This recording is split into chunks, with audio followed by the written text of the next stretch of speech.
Hello, എല്ലാവർക്കും സ്വാഗതം. നമ്മൾ എങ്ങനെയാണ് മറ്റൊരാളോട് സംസാരിക്കുന്നത്? പ്രത്യേകിച്ചൊരു പ്രൊഫഷണൽ സാഹചര്യത്തിൽ, അല്ലേ? നമ്മൾ ഉപയോഗിക്കുന്ന വാക്കുകൾ, നമ്മുടെ മുഖത്ത് വിരിയുന്ന ഭാവങ്ങൾ, അയക്കുന്ന ഇമെയിലുകൾ, ഇതൊക്കെ ആശയവിനിമയത്തിന്റെ ഓരോരോ വഴികളാണ്. അപ്പോ ഇന്ന് നമുക്ക് ഈ ആശയവിനിമയ രീതികളെക്കുറിച്ച് കുറച്ചുകൂടി ആഴത്തിൽ മനസ്സിലാക്കിയാലോ? ഈ വിഷയം തുടങ്ങുന്നതിന് മുൻപ് നിങ്ങളൊരു നിമിഷം സ്വയം ഒന്ന് ചിന്തിച്ചു നോക്കൂ. നിങ്ങളുടെ സംസാര രീതി എത്രത്തോളം എഫക്റ്റീവാണ്?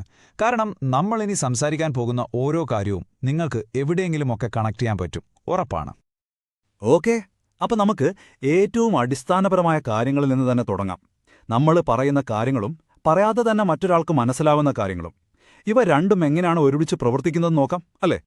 വെർബൽ കമ്മ്യൂണിക്കേഷൻ, അതായത് നമ്മൾ വാക്കുകൾ ഉപയോഗിച്ച് സംസാരിക്കുന്നത്. ഇതിലെ വാക്കുകൾക്ക് മാത്രമല്ല പ്രാധാന്യം, നിങ്ങൾ ആ വാക്കുകൾ എങ്ങനെ പറയുന്നു എന്നതിലാണ് യഥാർത്ഥ കാര്യം. ഉദാഹരണത്തിന്, വളരെ നന്നായിട്ടുണ്ട് എന്ന് സന്തോഷത്തോടെ പറയുന്നതും അതേ വാക്കുകൾ ഒരു പുച്ഛത്തോടെ പറയുന്നതും തമ്മിൽ ആനയും ആടും പോലത്തെ വ്യത്യാസമില്ലേ? അതാണ് ശബ്ദത്തിന്റെ ടോണും പിച്ചുമൊക്കെ കൊണ്ടുവരുന്ന മാജിക്. ഇത് വളരെ നേരിട്ടുള്ളതും പെട്ടെന്ന് ഫലം കിട്ടുന്നതുമായ ഒരു രീതിയാണ്.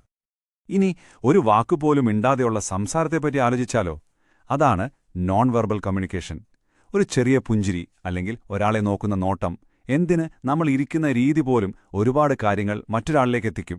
ചില സാഹചര്യങ്ങളിൽ നമ്മൾ പറയുന്ന വാക്കുകളേക്കാൾ കൂടുതൽ സത്യം പറയുന്നത് നമ്മുടെ ശരീരഭാഷയായിരിക്കും.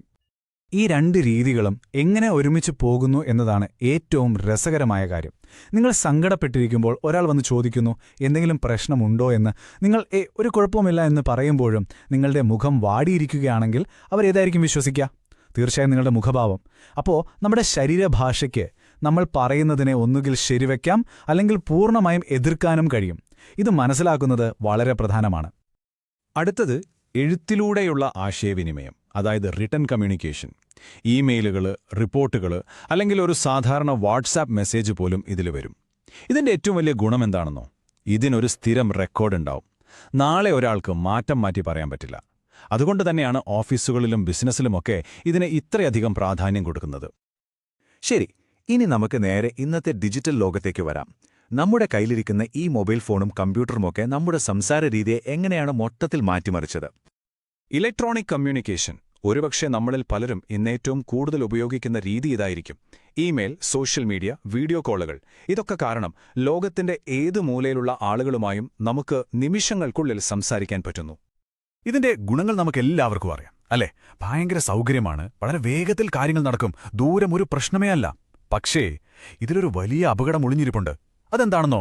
നമ്മൾ നേരത്തെ പറഞ്ഞ ശരീരഭാഷയോ മുഖഭാവമോ ശബ്ദത്തിന്റെ വ്യത്യാസമോ ഒന്നും ഇതിലൂടെ മനസ്സിലാക്കാൻ പറ്റില്ല. നിങ്ങൾ തമാശയ്ക്ക് അയച്ചൊരു മെസ്സേജ് വായിക്കുന്ന ആൾക്ക് ചിലപ്പോൾ അത് കാര്യമായിട്ടായിരിക്കും തോന്നുന്നത്. ഇത് ഒരുപാട് തെറ്റിദ്ധാരണകൾക്ക് വഴിവെക്കാറുണ്ട്, ശരിയല്ലേ?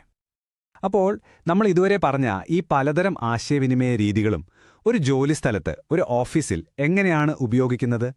ഒരു കമ്പനിക്കുള്ളിൽ വിവരങ്ങൾ എങ്ങനെയാണ് മുകളിലേക്കും താഴേക്കും ഒഴുകി നീങ്ങുന്നത് എന്ന് നമുക്കൊന്ന് നോക്കാം. ഒരു കമ്പനിയിൽ വിവരങ്ങൾ സഞ്ചരിക്കുന്നത് പ്രധാനമായും രണ്ട് ദിശകളിലാണ്. ഒന്ന്, താഴെത്തട്ടിലുള്ള ജീവനക്കാരിൽ നിന്ന് മുകളിലുള്ള മാനേജർമാരിലേക്ക്. ഇതിന് നമ്മൾ അപ്വേർഡ് കമ്മ്യൂണിക്കേഷൻ എന്ന് പറയും. ഇനി നേരെ തിരിച്ച് മാനേജർമാരിൽ നിന്ന് താഴെയുള്ളവരിലേക്ക് വരുന്ന വിവരങ്ങളെ ഡൗൺവേർഡ് കമ്മ്യൂണിക്കേഷൻ എന്നും പറയും. അപ്വേർഡ് കമ്മ്യൂണിക്കേഷൻ എന്ന് പറഞ്ഞാൽ ജീവനക്കാർക്ക് അവരുടെ അഭിപ്രായങ്ങളും പരാതികളും പുതിയ ആശയങ്ങളുമെല്ലാം മുകളിലുള്ളവരെ അറിയിക്കാനുള്ള ഒരു വഴിയാണ്. ഇത് ജീവനക്കാർക്കൊരു വിലയുണ്ടെന്ന് തോന്നിപ്പിക്കും. പലപ്പോഴും കമ്പനികളിലെ പുതിയ മാറ്റങ്ങൾക്കും തുടക്കം കുറിക്കുന്നത് ഇത്തരം സംസാരങ്ങളിൽ നിന്നായിരിക്കും. എന്നാൽ ഡൗൺവേർഡ് കമ്മ്യൂണിക്കേഷന്റെ പണി വേറെയാണ്. കമ്പനിയുടെ ലക്ഷ്യങ്ങൾ എന്തൊക്കെയാണ്, ഓരോരുത്തരും എന്ത് ജോലിയാണ് ചെയ്യേണ്ടത് എന്നൊക്കെയുള്ള നിർദ്ദേശങ്ങൾ താഴേക്ക് എത്തിക്കുന്നത് ഈ രീതിയിലാണ്. ഒരു ടീം ഒരുമിച്ച് ഒരേ ലക്ഷ്യത്തിലേക്ക് നീങ്ങണമെങ്കിൽ ഇത് കൂടിയേ തീരും. ജോലിസ്ഥലത്തെ സംസാരത്തിന് എപ്പോഴും രണ്ട് മുഖങ്ങളുണ്ട്. ഒന്ന് ഫോർമൽ, പിന്നെ ഇൻഫോർമൽ. ഔദ്യോഗിക മീറ്റിംഗുകൾ, ഇമെയിലുകൾ, റിപ്പോർട്ടുകളൊക്കെ ഫോർമലാണ്. ഇതിനൊരു കൃത്യതയും ഉത്തരവാദിത്വവുമുണ്ട്. എന്നാൽ നമ്മൾ സഹപ്രവർത്തകരുമായി ചായ കുടിക്കുമ്പോൾ നടത്തുന്ന സാധാരണ സംഭാഷണങ്ങളില്ലേ, അതാണ് ഇൻഫോർമൽ. ഇത് ആളുകൾക്കിടയിലുള്ള ബന്ധം ഊട്ടിയുറപ്പിക്കാൻ സഹായിക്കും. ശരിക്കും പറഞ്ഞാൽ ഒരു നല്ല വർക്ക് പ്ലേസിൽ ഇത് രണ്ടും ഒരുപോലെ വേണം. അപ്പോ നമ്മൾ ഇത്രയും നേരം സംസാരിച്ചതിൽ നിന്ന് മനസ്സിലാക്കേണ്ട ഏറ്റവും പ്രധാനപ്പെട്ട പാഠം ഇതാണ്: ഓരോ ആശയവിനിമയ രീതിയും അറിഞ്ഞിരിക്കുന്നതിലല്ല കാര്യം, ഏത് സാഹചര്യത്തിൽ ഏത് രീതി ഉപയോഗിക്കണമെന്ന് തിരിച്ചറിയുന്നതിലാണ് യഥാർത്ഥ കഴിവ്. അതാണ് കമ്മ്യൂണിക്കേഷനിലെ വിജയം. നമ്മൾ ഈ ചർച്ച അവസാനിപ്പിക്കുമ്പോൾ നിങ്ങളോട് തന്നെ ചോദിക്കേണ്ട ഒരു ചോദ്യം ഞാൻ തരാം. ഇന്ന് നമ്മൾ സംസാരിച്ച ഈ ആശയവിനിമയ രീതികളിൽ ഏതിലാണ് എനിക്ക് കുറച്ചുകൂടി മെച്ചപ്പെടാനുള്ളത്? ഇതിനെക്കുറിച്ചൊന്ന് ആലോചിക്കുന്നത് നിങ്ങളുടെ പേഴ്സണൽ ലൈഫിലും പ്രൊഫഷണൽ ലൈഫിലും ഒരു വലിയ മാറ്റം കൊണ്ടുവരാൻ സഹായിച്ചേക്കാം.